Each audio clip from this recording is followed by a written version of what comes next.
cominciata bollente ovunque in tutto il sud Italia. Già le temperature sono davvero altissime, quindi abbiamo iniziato con il botto, quindi in Calabria, Sicilia, Puglia, Basilicata, ma anche in Emilia Romagna, Veneto e Friuli Venezia Giulia il caldo si è fatto sentire. Diciamo che le massime sono arrivate più o meno sui 37 gradi, più o meno diciamo verso Cosenza, Trapani, quindi diciamo Sicilia, Calabria, e le cose sono destinate ad aumentare, quindi a peggiorare. Quindi la colonnina di mercurio arriverà tranquillamente sui 40 gradi, se non oltre.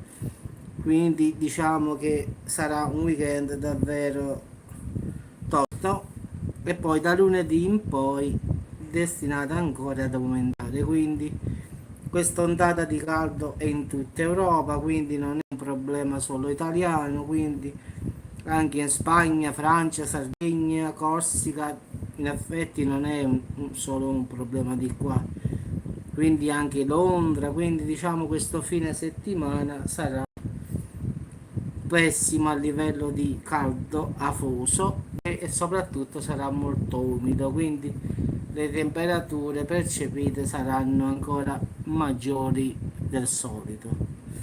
Come sempre vi auguro una buona notte ragazzi, questo è l'ultimo video, poi si va a nanna, quindi ragazzi da domani e fino diciamo al 30 caldo, caldissimo, non ci sono santi ragazzi, farà davvero caldo, quindi si salve chi può.